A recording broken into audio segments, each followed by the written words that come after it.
Hello guys, welcome sa aking vlog. Magluluto tayo ngayon ng minestrone. So, ito na yung ating ingredients. Ating mga iba-ibang gulay. May celery. Ito ang celery guys. Ito ang zucchini. Tomato. Cauliflower. Potato. At saka bell pepper ito. Bell pepper. At saka may ano tayo. Tomato sauce. O tomato paste. Ito. Nilagyan ko na ng ano to, ng tawag doon, cornstarch. Yan. At saka maglalagay tayo ng ito. Pasta. Pastang maliit. Ayan. Yes, ito. Naano ko na yung una ko na itong ano ang ating sibuyas. Ayan guys. At saka may anong bawang na rin ito. Una ko na. Yan, nilagay ko ng oil. Tapos isa ito. Isunod natin yung ating tomato. Dahil okay naman na yung ating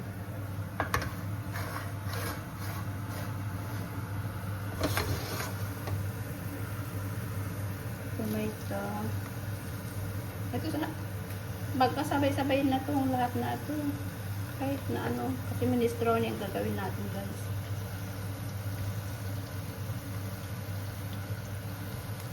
Kasi ibang ano, magawa ng minestrone, iba-iba din ang how to.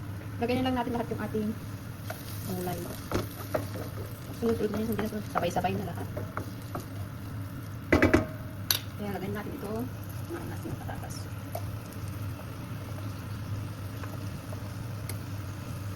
May carrots pa pala. Yun, nakalimutan ko. Mag-ano ako ng slice. Yan, sunod-sunod natin yun.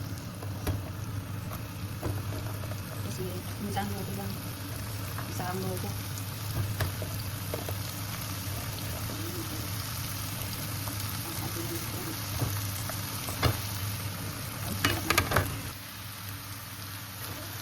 Ayan, nilagay ko na lahat yung ano. Ihabol ko na lang yung carrot. Salimutan ko mag ano.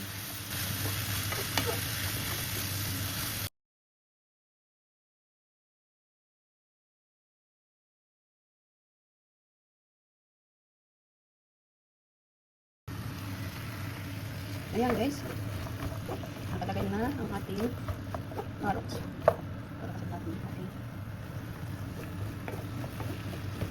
Pagkatapos nito, ilagay natin dito sa ating kaldero. Transfer natin ang kaldero nito. Ayan guys, i-transfer natin sa kaldero.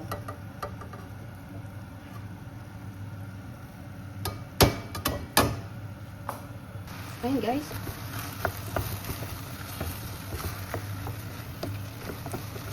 Magbabad muna tayo ng tubig. Lalagyan natin ito ang ating lalagyan natin ito ang ating tomato paste. May tubig mo. Lalagyan ng tubig. May cornstarch yan. Lalagyan natin. Ayan.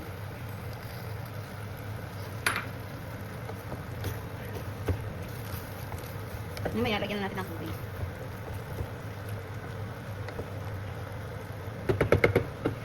At Parmesan cheese. Ayan guys, may Parmesan cheese pa yan guys. Lalagay natin sa ating minestrone. Ayan. Ayan, nag-oil na siya. Lagyan na natin ng tubig.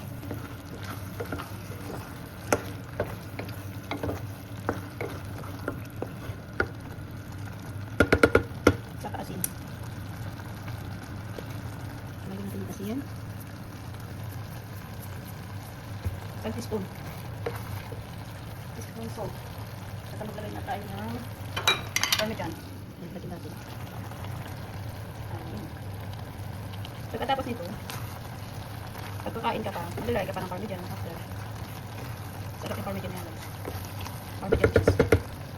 Kaya lagay na tayo ng tubig. Natin ng tubig guys. Na-boil na yung tubig na yan.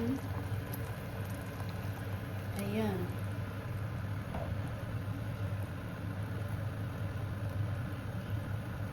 Wait until maybe ano ito. Kasi parang natin na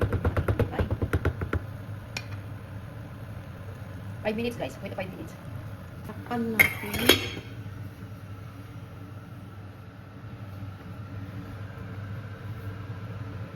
Tinakpan natin guys.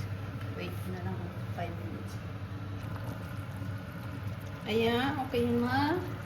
Lagayan natin ang ating yung pasta. Ito.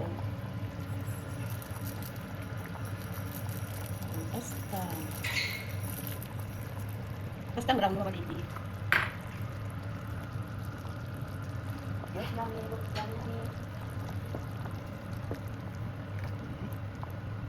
cook another 5 minutes guys ang ating pasta.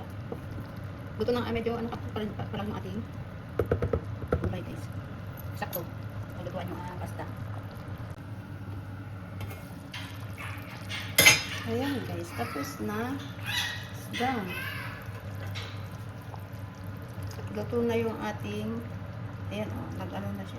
Okay na yan. Tapos na ang ating minestrone guys. Ayan. Tumikit yung ano, yung ibang pasta sa ilalim. Luto na guys at saka okay na yung lasa. 1 teaspoon salt. Ayan. Pag gusto mo kumain, maglagay ka na ng pang-topping yan. Lagay sa ibabaw ng pinggan mo ng cheese. And pamintan kung gusto mo lagyan ng pamintan. Ayan guys, done. Salamat guys sa panonood. Bye-bye.